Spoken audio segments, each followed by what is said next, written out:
500 বছরের একজন ইবাদত করেওয়ালা আল্লাহর আদালতে দাঁড়াবে। আল্লাহ বলবেন জান্নাত চাও? বলে অবশ্যই। কিসের বিনিময়ে? আমার দয়া নাকি তোমার ইবাদত? আবিদ বলেন মালিক, আমার 500 বছরের ইবাদতের বিনিময়ে আমি জান্নাত চাই। আল্লাহ বলেন ও ফেরেশতা, বান্দার হাতটা ধরে সামন দিকে নিয়ে যাও।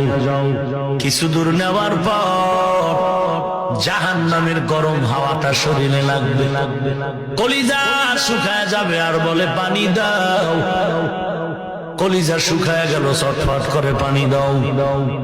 আল্লাহর এক রহমতের ফেরেশতা এক গ্লাস পানি নিয়ে বলবে পানি নাও। আল্লাহর বান্দা পানিটা যখন সামনে নিয়ে আসবে বলে পানি দাও। বলে বিনা পরিশ্রমে দেওয়া যাবে না।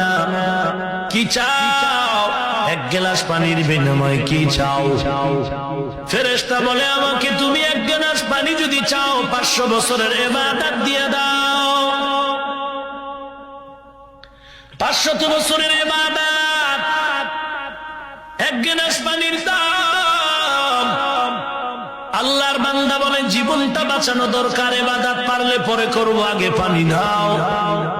এক গ্লাস পানি পান করতে গিয়া 500 বছরের ইবাদত দিয়া দিল। পানি পান করার পরেও পিপাসা মিটবে না, আবার চিল্লাইবে আর একটু পানি দাও। বলে আর ইবাদত দাও। বলে ইবাদত নাই। বলে পানিও নাই।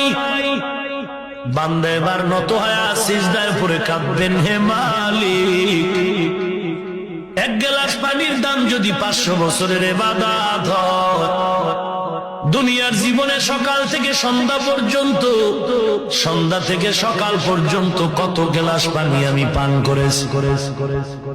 শুধু তাই না, কত পানি আমি অপচয় খরচ করেছি।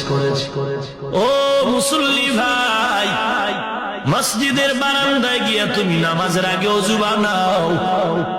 তুমি ওযুর কলটারে ছাইরা দিয়া পানি ফালায় দাও, মেসওয়াক করো, অপচয় গেল খবর নাই।